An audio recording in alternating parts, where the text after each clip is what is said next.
Well, hello everyone. This is Boomer Life Lessons and Stories, and I am Ron Cross.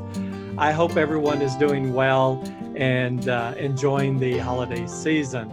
I thought since the last episode we did Stephen Covey's 7 Habits of Highly Effective People, I thought we would riff on that and do my own 7 Habits of Highly Ineffective People.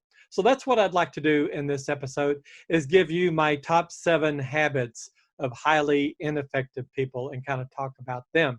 And I've also created a scoring criteria, and we'll talk about that scoring criteria, and you can measure those around you to determine if they're highly ineffective or if they're going to get some help, right? Or need help. So before we go there though, how about you subscribing, sharing, and liking and helping me with this YouTube algorithm? I would like to reach more people so that I can help more people with my life lessons and stories. If I've said anything of value to you that is meaningful for you, then perhaps you will do this for me by liking, sharing, and subscribing and telling your friends all about us. Okay. So let's go ahead and get started. These are Ron Cross's 7 Habits of Highly Ineffective People. Now, these habits are not in any necessary order. That means that there's no number one through, and the last one, number 7, is at the bottom or at the top. No, this is just kind of a grouping of 7 habits of people who I've witnessed through the years in the organizations and companies that I've worked for that are highly ineffective. Okay, so number 1 is kind of synonymous to what Stephen Covey said for his number 1, but mine is the opposite. Do tomorrow what could be done today. Have you known those folks, whether on the job or in the family, right? They're planning something, but then again, the planning doesn't get complete because they said, oh, I'll do it tomorrow. What they're doing is putting off what could be done today, and then the team, the group, the family could be executing to the plan tomorrow to make it happen. Or an individual who's looking to start investing, but he never gets off dime, so to speak, in terms of investing simply because he doesn't save. And he doesn't save because he's always got something to spend his money on. So he puts off tomorrow saving what he could be doing today in terms of saving and getting started on his investing. That's just one example. But this is characteristic of a person that is very ineffective. They put off tomorrow what could have been done today. And oh, by the way, today becomes tomorrow, or tomorrow becomes today, and then there's another tomorrow. So what then could be done tomorrow, which is now today, could be done the day after tomorrow, which is tomorrow, because today is tomorrow, right? Oh, anyway, you get the logic, right? So it's always procrastinating. That's what they do. A highly ineffective person procrastinates. And because of that, the success and the opportunity he could have today never occurs because he always puts off what is sufficient and necessary for those things that he should be doing. He puts them off till tomorrow. So that's number 1. Well, what's number 2? How about they never take ownership? The highly ineffective person does not take ownership. He does something that doesn't turn out well. Actually, it could be disastrous, and he blames it all on everybody else. This person was the reason why it turned out that way, not what I did. That person, it's always the finger. He's pointing the finger at people, telling others that it wasn't his fault, when in practice and in principle, it was all his or her fault. So these highly ineffective people put off till tomorrow what could be done today, and they never take ownership. And that's a sad state. It really is, because you only grow when you're taking ownership and suffering the consequences for your action. We're rational, free-thinking individuals. We have free will about us. We can do whatever we want, but there's consequences for some things that we do. Some things are against the law. Some things are unethical. Some things we just shouldn't do in a professional environment. So we never take ownership, then we're a highly ineffective person. You know these people, don't you? I think you're doing this. There's one, there's two, there's that person I know, right? He's highly or she's highly ineffective. How about number three? Well, number three is acting as a disruptor rather than a teammate. You have a team of people that has a mission. They must do something for the company to deliver an interim product or a product, but you have one person on the team that doesn't fit in, and that person, he or she, is a disruptor. They prevent the team from being all they can be because they're disrupting progress. It's kind of interesting. The industry that I came from worked in teams, and the team, by policy and procedure, was empowered with the ability to fire a person from the team. Now, that's kind of interesting from this standpoint. That disruptor could be fired from that team because he or she didn't fit in with the team and they were adding negative value, but they weren't fired from the company. But then they got reassigned by management to another team. And guess what? Perhaps they got fired a second time from a second team, and a third team, and a fourth team. Pretty soon, there's not going to be any teams left that this disruptor can be moved to if there's any value that is thought they could provide at all. And if there's no team that they can be moved to, there's no job that individual can do because all the jobs are being done by teams. There's only one other place for that individual. Eventually, it's out the door. So that's another characteristic of a highly ineffective person. They're not with the team from the standpoint of working with the team to achieve some objective in a very synergistic fashion. They are a disruptor. And as a matter of fact, you know, synergy is a team. When a team is synergetic, the team is greater than the sum of the parts, the sum of the individual capability. Well, when you have a disruptor on the team is less capable than it could be or would be without the disruptor. So that is a characteristic of a highly ineffective person. Again, do you know these people? Could you lay your hands on one of them? Perhaps you need to show them where some of the counseling or training is. That would be helpful, right? Perhaps that's an HR function and not your function. But certainly these sorts of things are known and witnessed and dealt with in the one form or a fashion. How about number four? Well, being heard is more important than listening. You know these people too. No matter what the subject is, whether they know anything about the subject or not, they're going to be the first to speak, and they're going to speak longly and deeply about nothing. You could almost characterize them as a disruptor, couldn't you?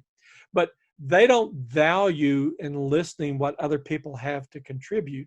They only value in the fact that they're hearing their own voice. And it's a sad state, because these highly ineffective people who would rather be heard than listen do not understand that they're subtracting from the net well-being of the team, the program, and the company. So it's not a good place to be.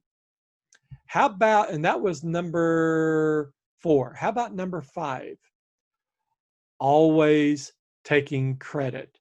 Now, what does that mean? I've seen this happen on some of my teams and mostly on other teams. But there's always one person, no matter what the team does or who does it, that's the principal initiator of adding the value. These other people stand up and take credit. They may do it overtly or subversively. They may go to management and say, you know, if this team didn't do this because I told them to do that, they wouldn't be as successful as they are. Did that come out right? I don't know if that came out right. In other words, they're saying, I was the instrument of their success. I was the instrument, and the team couldn't have been successful without me. They're always taking credit, and they give no credit to any other team member. That is a habit of a highly ineffective person. As a matter of fact, I had the privilege of actually giving a performance appraisal one time to one of my employees. And this individual was well respected.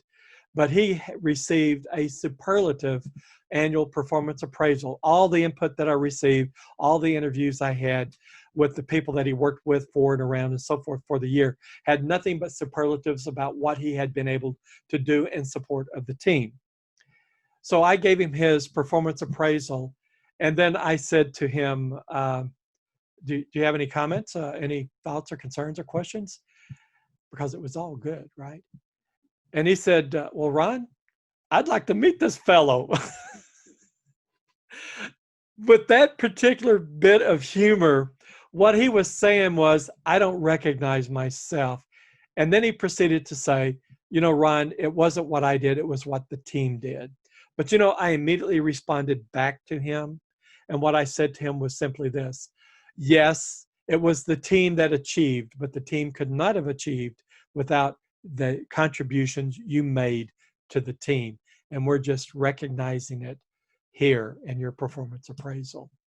So yes, the team did achieve, and lots of other people had contributed to the team's success, but this particular individual was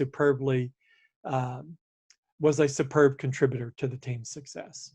So those individuals that are disruptors, those individuals that are highly ineffective, they take credit for everything, whether they contributed or not. And that's a bad thing. It can sow dissension among the team. It can throw the team into turmoil. It can create hurt feelings. You can lose trust. On and on and on we could go. That is an example that a habit of a highly ineffective person has.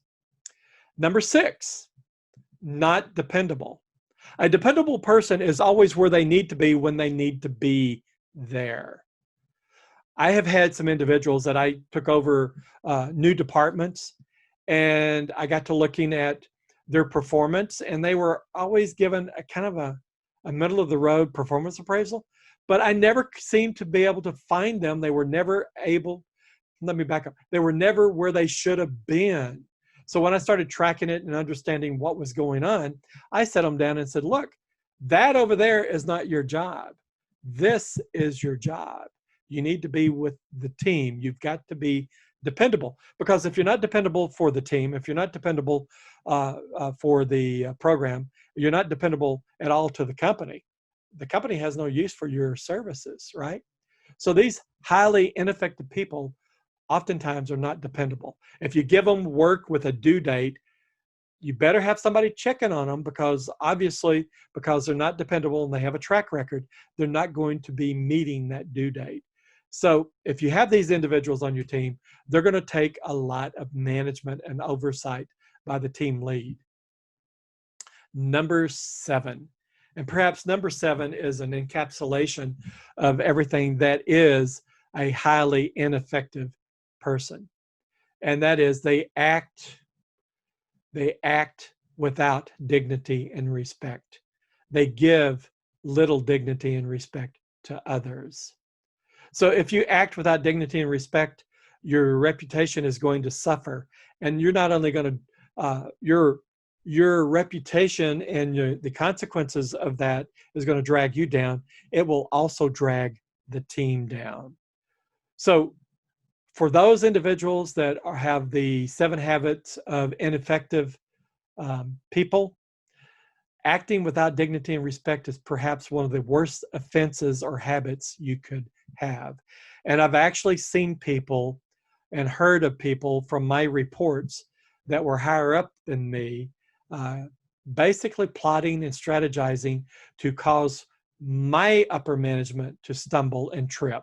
And that is unethical. It is acting without dignity and respect.